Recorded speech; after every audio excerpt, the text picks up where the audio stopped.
एक आंच की कसर। मुंशी प्रेमचंद की कहानी। सारे नगर में महाशय यशोदानंद का बखान हो रहा था। नगर ही में नहीं, समस्त प्रांत में उनकी कीर्ति की जाती थी। समाचार पत्रों में टिप्पणियां हो रही थीं। मित्रों से प्रशंसापूर्ण पत्रों का तांता लगा हुआ था।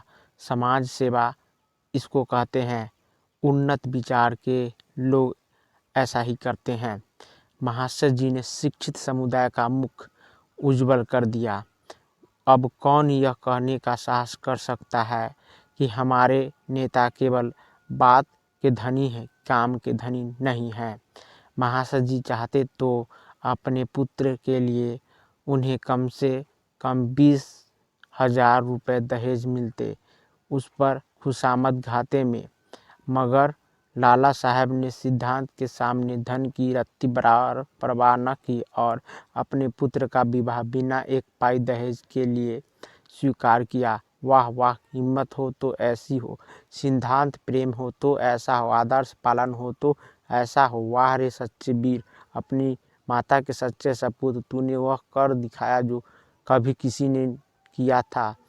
हम बड़े गर्व से तेरे सामने मस्तक नवाते हैं। महाशय यशोदानंद के 2 पुत्र थे। बड़ा लड़का पढ़ लिख कर फाजिल हो चुका था, उसी का विवाह तय हो रहा था और हम देख चुके हैं बिना कुछ दहेज लिए आज का तिलक था। शाहजहाँपुर स्वामी दयाल तिलक लेकर आने वाले थे। शहर के गणमान्य सज्जनों को निमंत्रण दे दिए गए थे। वे लोग जमा हो गए थे। महफिल सजी हुई थी। एक प्रवीण सितारिया अपना कौशल दिखाकर लोगों को मुग्ध कर रहा था। दावत को सामान भी तैयार था। मित्रगण यशोदानंद को बधाइयाँ दे रहे थे। एक महाशय बोले, तुमने तो कमाल कर दिया। दूसरे, कमाल यह कहिए कि झंडे गाड़ दिए। अब तक जिसे देखा मंच पर व्याख्यान झाड़ते ही देखा। जब काम करने का अवसर आता था तो लोग दुम दबा लेते थे। तीसरे, कैसे कैसे बहाने गढ़े जाते हैं साहब, हमें तो दहेज से सख्त नफरत है। यह मेरे सिद्धांत के विरुद्ध है।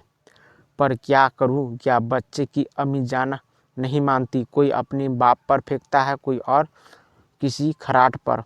चौथे, अजी कितने तो ऐसे बेहया हैं जो साफ साफ कह देते हैं कि हमने लड़के को शिक्षा दीक्षा में जितना खर्च किया है वह हमें मिलना चाहिए, मानो उन्होंने यह रुपए उन्होंने किसी बैंक में जमा किए थे।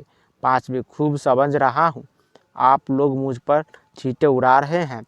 इसमें लड़कों वालों का ही सारा दोष है या लड़की वालों का भी कुछ है?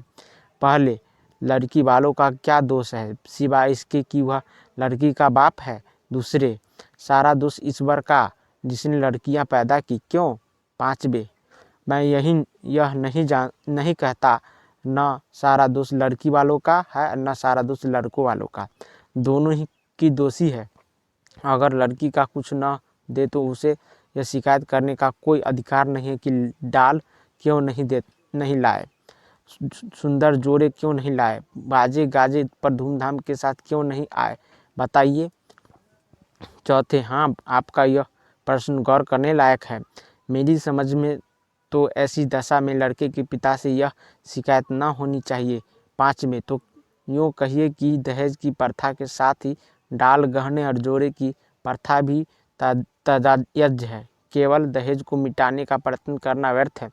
यशोदानंद, यह भी सेम एक्सक्यूज है। मैंने दहेज नहीं लिया है, लेकिन क्या डाल गहने लेने जाऊंगा? पहले यह से आपकी बात निराली है। आप अपनी गिनती हम दुनिया वालों के साथ क्यों करते हैं? आपका स्थान तो देवताओं के साथ है। दूसरा, 20,000 की रकम छोड़ दी, क्या बात है? चौथी दलील यशोदानंद, मेरा तो यह निश्चय है कि हमें सदैव प्रिंसिपल्स पर स्थिर रहना चाहिए। प्रिंसिपल के सामने मनी की कोई वैल्यू नहीं है। दहेज की कुप्रथा पर मैंने खुद कोई व्याख्यान नहीं दिया, शायद कोई नोट तक नहीं लिखा।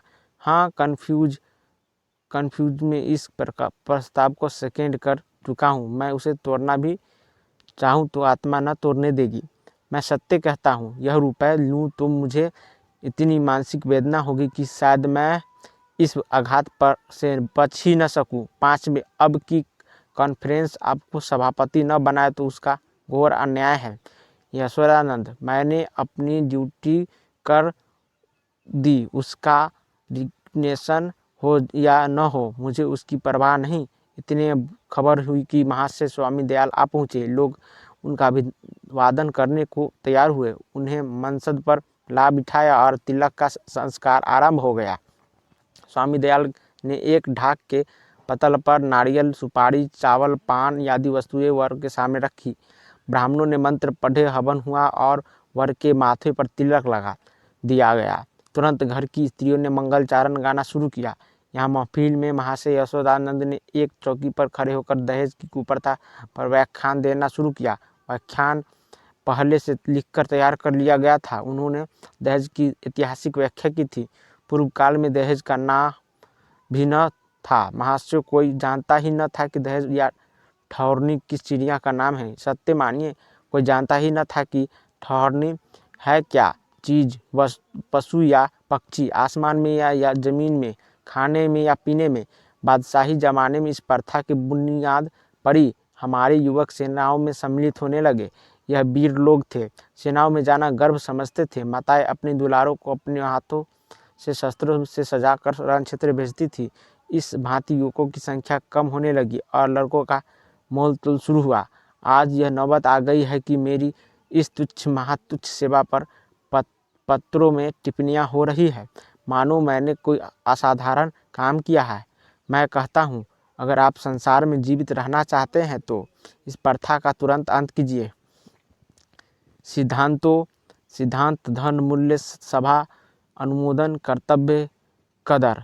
एक महाशय ने कहा कि क्या इसका अंत किए बिना हम सब मर जाएंगे? यशोदानंद, अगर ऐसा होता है तो क्या पूछना था, लोगों को दंड मिल जाता। और वास्तव में ऐसा होना चाहिए। यह इस बार का अत्याचार है कि ऐसे लोभी धन पर गिरने वाले पुर्दा फरोश अपनी संतान का विक्रय करने वाले नराधम जीवित है और समाज उनका तिरस्कार नहीं करता, मगर वह सब बुर्द फरोश हैं। इत्यादि व्याख्यान बहुत लंबा और हास्य भरा हुआ था। लोगों ने खूब वाह की। अपना वक्तव्य समाप्त करने के बाद उन्होंने अपने छोटे लड़के परमानंद को, जिसकी अवस्था 7 वर्ष की थी, मंच पर खड़ा किया। उसे उन्होंने एक छोटा सा व्याख्यान लिखकर दे रखा था। दिखाना चाहते थे कि स्कूल के छोटे बालक भी कितने कुशाग्र बुद्धि हैं। सभा समाजों में बालकों से व्याख्यान दिलाने की प्रथा है ही। किसी को कुतूहल न हुआ। बालक बड़ा सुंदर, होनहार, हंसमुख था। मुस्कुराता हुआ मंच पर आया और एक जेब से कागज निकाल कर बड़े गर्व के साथ उच्च स्वर में पढ़ने लगा। प्रिय बंधुवर, नमस्कार। आपके पत्र से विदित होता है कि आपको मुझ पर विश्वास नहीं है। मैं इस बार को साक्षी करके धन आपकी सेवा में इतनी गुप्त रीति से पहुँचेगा कि किसी को लेश मात्र भी संदेह न होगा। हाँ, केवल एक जिज्ञासा करने की दृष्टता करता हूँ। इस व्यापार को गुप्त रखने से आपको जो सम्मान और प्रतिष्ठा लाभ होगा और मेरे निकटवर्ती में मेरी जो निंदा की जाएगी, उसके उपलक्ष्य में मेरे साथ क्या रियायत होगी। मेरा विनीत अनुरोध है कि 25 में से 5 निकाल कर मेरे साथ न्याय किया जाए। महाशय यशोदानंद घर में मेहमानों के लिए भोजन परसने का आदेश करने गए थे। निकले तो यह बॉक्स उनके कानों में पड़ा। 25 में से 5 मेरे साथ न्याय किया कीजिए। चेहरा फक हो गया।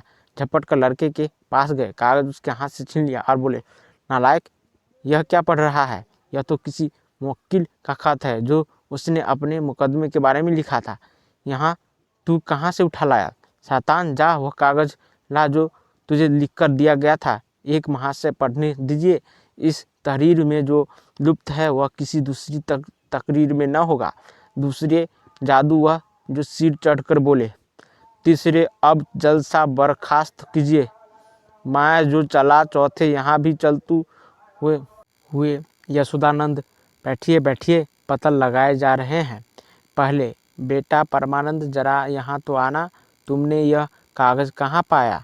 परमानंद, बाबूजी ही तो लिखकर अपने मेज के अंदर रख दिया था। मुझसे कहा था कि इसे पढ़ना। अब नाहक मुझसे खफा रहे हैं।